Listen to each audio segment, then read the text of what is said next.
Happy Saturday! Henry Gerber was born on June 29th, 1892, or 132 years ago today, if you're listening on the day this episode publishes. Gerber established Chicago Society for Human Rights 100 years ago in 1924, and it was the first known organization for gay rights in the United States. We mentioned in this episode that it followed one on Compton's cafeteria riot. That riot happened a little less than 3 years before the more well-known Stonewall riot. There are also a couple of mentions in this episode of Magnus Hirschfeld and his Institute for Sexual Science. When we recorded this episode, we did not have an episode on him. That came out afterward on September 19th, 2018. And as a little bit of an update to the very end of this episode, in June of 2015, Henry Gerber's house was indeed designated a National Historic Landmark. This episode on Henry Gerber and Chicago Society for Human Rights came out on June 22nd, 2015. Welcome to Stuff You Missed in History Class, a production of iHeartRadio.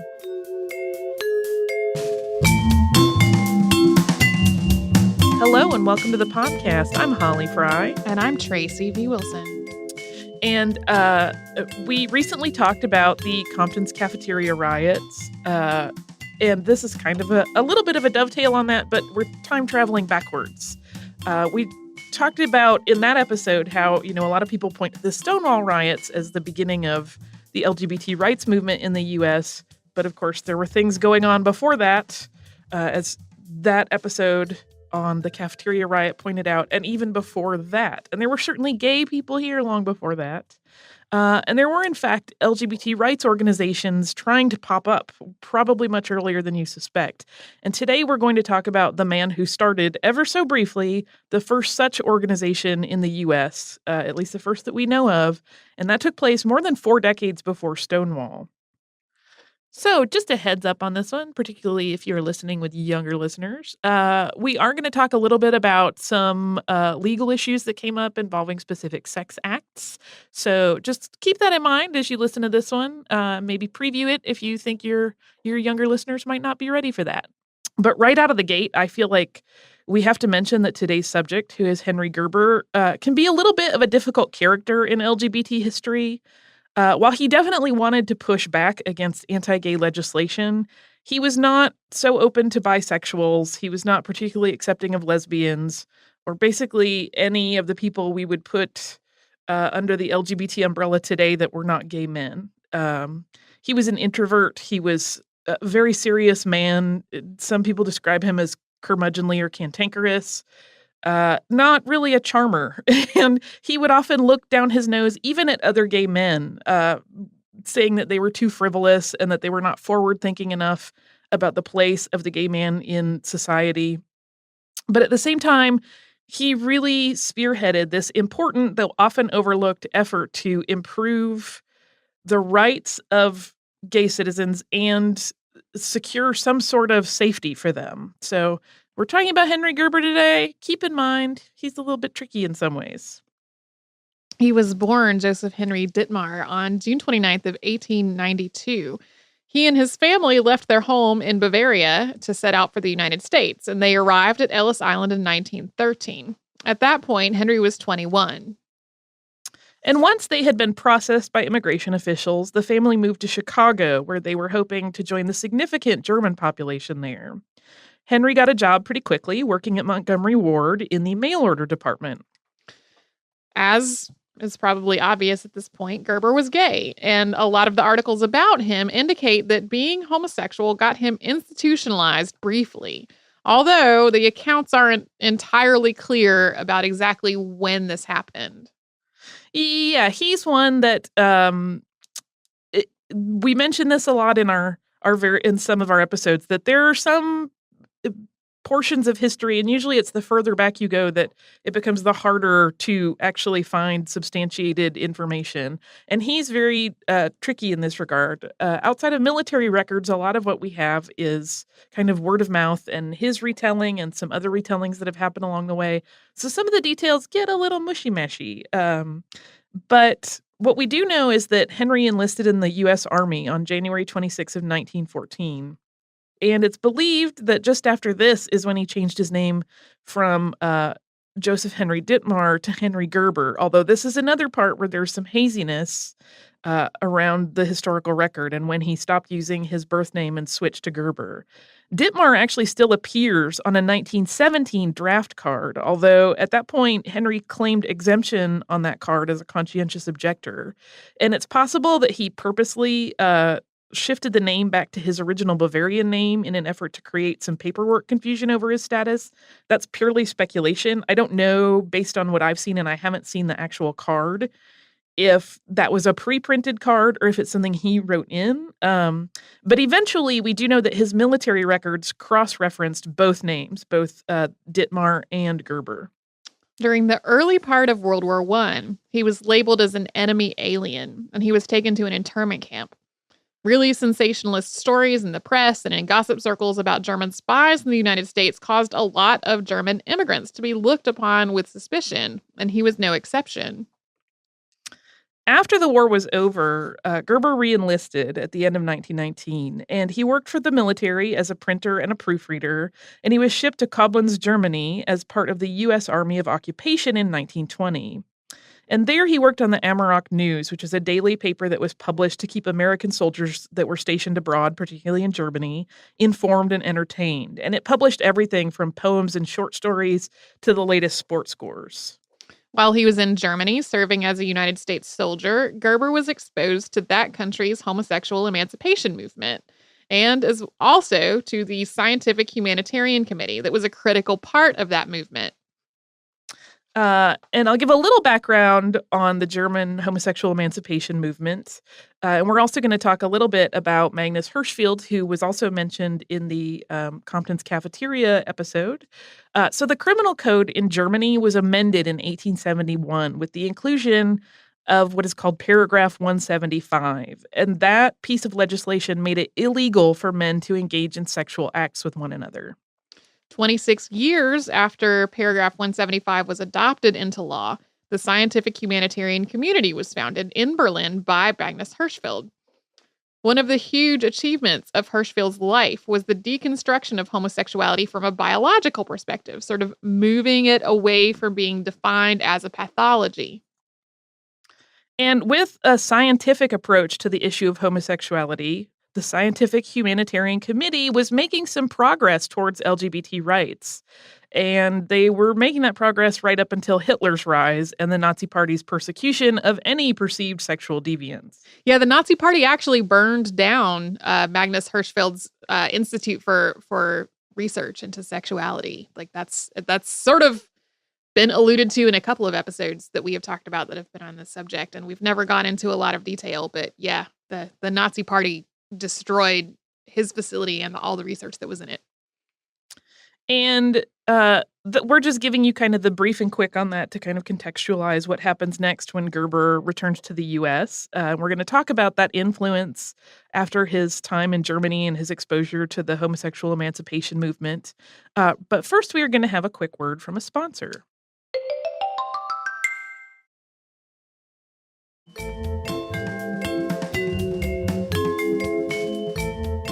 By the time Gerber returned to the U.S., he was well acquainted with the homosexual emancipation movement. He had spent his time in Germany reading magazines and other literature about the movement, and also getting to know its leaders. He would kind of travel around Germany and go to lectures and really immerse himself in this whole ideology to learn about it. And he thought if Germany could have this growing and thriving for the time homosexual culture that was willing to speak out for rights, why couldn't we have that in the U.S.?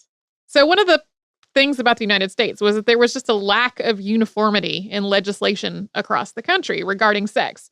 It had created a really tangled mess and that was facing anyone who wanted to work toward the cause of rights. Being labeled as immoral in his home country for being homosexual just really seemed to be an incredible injustice to Gerber. Yeah, and I have to wonder about sort of the duality of it in terms of his home country. I put that word in the notes, and he considered the U.S. his home country, even though he had come from Bavaria.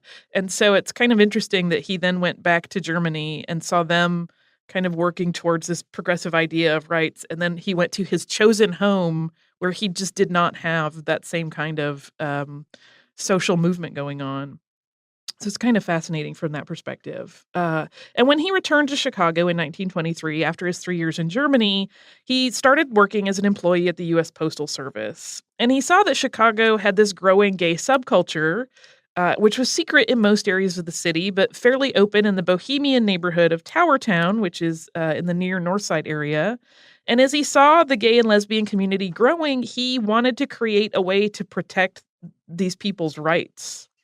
Inspired by what he had seen in Germany, he launched his own plan to create an organization that would mimic the ones that were involved in Germany's emancipation movement.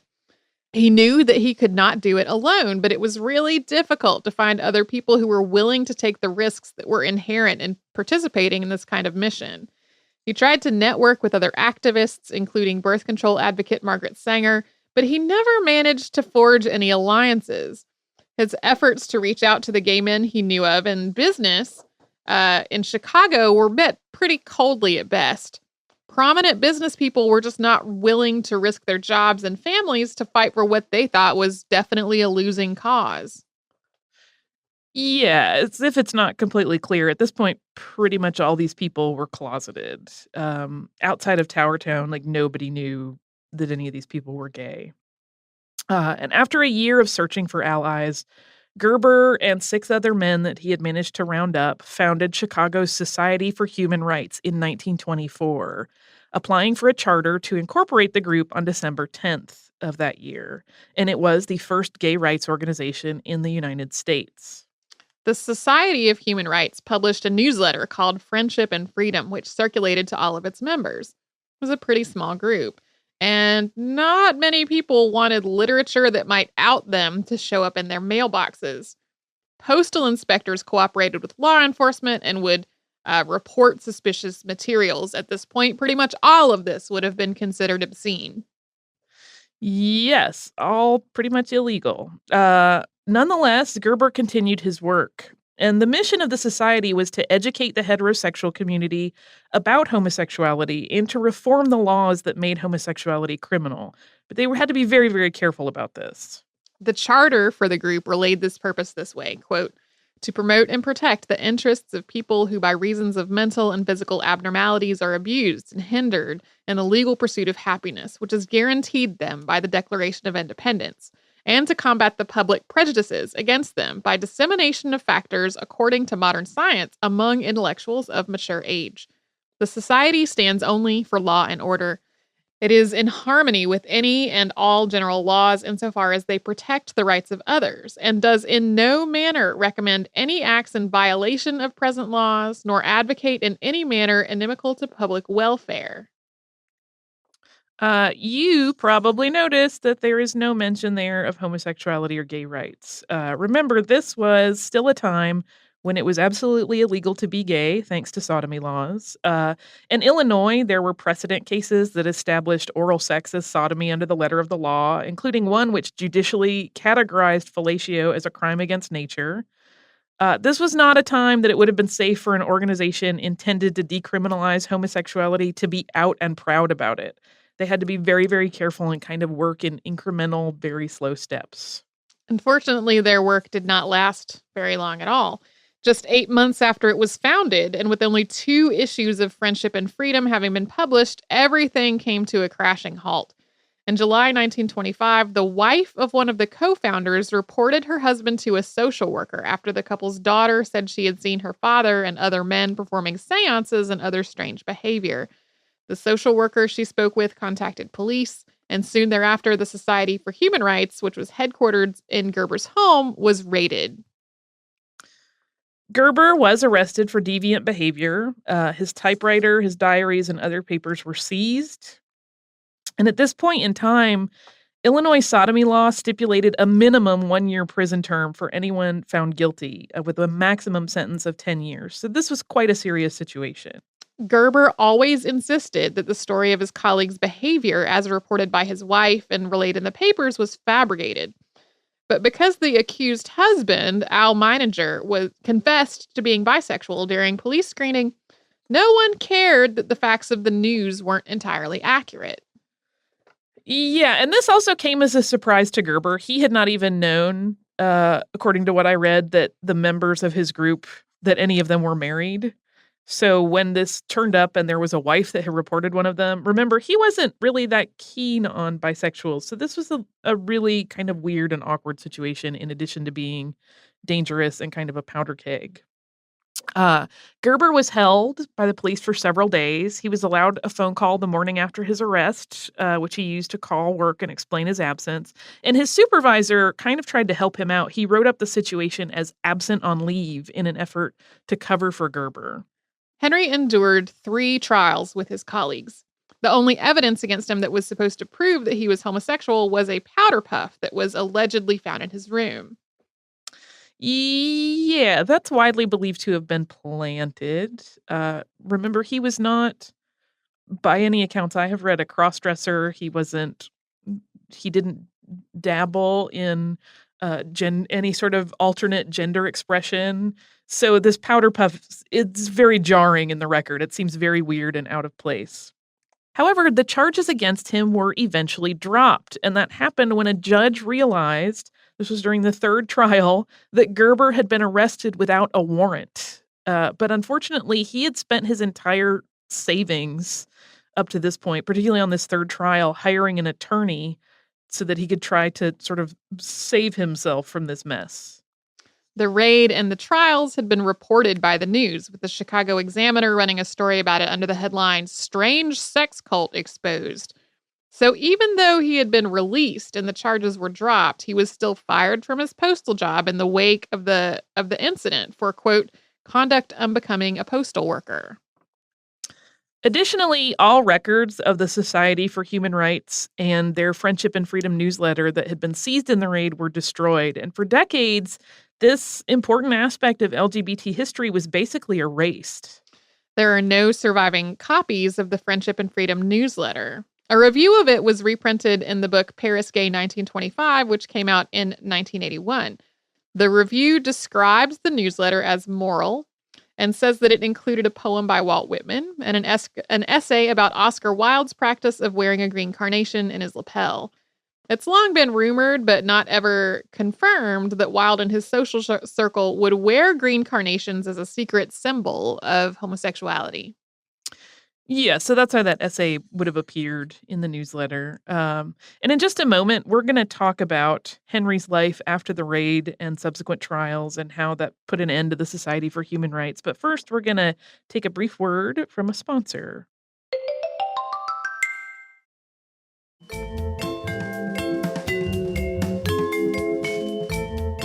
After all of these things that we've talked about, Henry Gerber was in need of a fresh start, and he chose to move to New York City in 1927. He re-enlisted with the U.S. Army, and then he would serve for 17 years.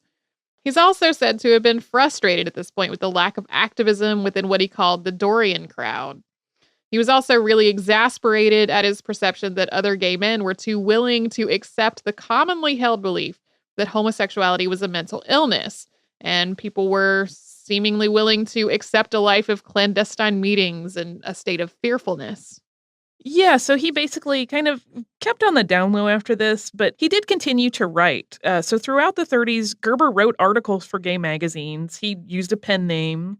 And he also managed a correspondence club, which was called Contacts, which would eventually become a communications network for gay men in the U.S. And he also wrote an essay called In Defense of Homosexuality, which was published in The Modern Thinker, and he wrote that under the pseudonym Parasex. In 1934, he even wrote an anti-Hitler paper, openly criticizing Hitler's treatment of homosexuals. Yeah, which was kind of bold and a little bit dangerous, even written under a pen name. Then a few years down the road, there was a man named Manuel Boyfrank, and he was a gay activist in California. And he reached out to Henry Gerber in the 1940s. He was hoping to get some assistance in creating a new movement to fight the oppression of homosexuals. And while Gerber was glad to help out through his writing, he did not want to attach his real name to the effort and take a real pivotal role. He just did not want to risk losing everything again. Throughout his military career, he dealt with harassment. He was blackmailed and beaten. His quarters at Governor's Island were searched by Army investigators in February 1942. They found no illegal materials or evidence of illegal behavior, but just the same, he was held in the guardhouse for several weeks after the search. He was honorably discharged in 1945. In 1950, a new gay rights organization formed called the Mattachine Society. We referenced that in the earlier episode about the Compton's cafeteria riot. And in 1952, this group began publishing the first gay and lesbian national newsletter, which was called One.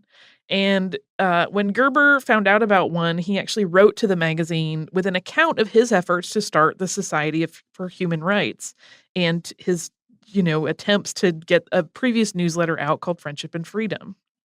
In 1958, One was part of a First Amendment case heard by the U.S. Supreme Court. This case was incredibly important because it eventually led to the ruling that publishing homosexual content did not mean a publication was inherently obscene. Yeah, prior to that, if you even said or, suggested that two men might care for one another romantically, it was pretty much obscenity. Whereas this drew that boundary of like, no, that's not automatically obscene, you guys. Years later, in 1963, the magazine actually ran a full story about Gerber's efforts and the work that he was doing in the 1920s. And it kind of reintroduced his part in the LGBT rights movement into record. In his retirement years, Henry Gerber moved to the U.S. Soldiers and Airmen's Home in Washington, D.C. He died there on December 31st, 1972, from pneumonia. He was 80 years old. In 1992, posthumously, of course, Henry was inducted into the Chicago Gay and Lesbian Hall of Fame. And in February of 2015, the house at 1710 North Greeley Court in Chicago, which is where Gerber lived when he founded the Society for Human Rights, was nominated as a National Historic Landmark. The National Historic Landmarks Committee unanimously approved the nomination. The next step in the process was for it to go to the National Park Service Advisory Board in May 2015. We have not yet been able to find any information about how that went, since we are recording this literally immediately after the conclusion of May 2015. They have not published their notes yet. Today, it's June 2nd, I think, that we're recording. So, if it's approved by the advisory board, the nomination would then move to the Secretary of the Interior for final approval. So yeah, his home may become a National Historic Landmark. It looks like it's on track for that to happen, but you never know what will happen in the process. So that's something to look forward to. We may have an update soon, which would be exciting. So yeah, that's the story of Henry Gerber. He is tricky. He's one of those people that he comes up. For a long time, he was written about in sort of like, here's the LGBT rights activist you have never heard of. But even so, as we mentioned in the episode, there are some blank spots in there that are not always entirely clear. And because he's maybe not the most sort of charming character, I think he gets overlooked anyway. Yeah. Well, and some of his prejudices continue to exist today. There is still a lot of anti-bisexual sentiment, and a general trend of kind of assuming anyone who has a relationship with a person of the same sex is gay or lesbian, and that bisexuality is not a thing. There's a lot of those ideas continue to crop up today, years and years later after his death. So that didn't go away. Right. Yeah, I mean, within any community, there is always fracturing, and he was, kind of one of the first people that exemplifies some of that going on. And it's easy to go, oh, well, that's how it was in the 1920s, which again, I always just feel like we have to pause and go, this was something he was working on in the 1920s, so much earlier than we really think about this movement. But a lot of those issues still echo today. So it's kind of an interesting touchstone, and we can kind of see the mirror of that continuing.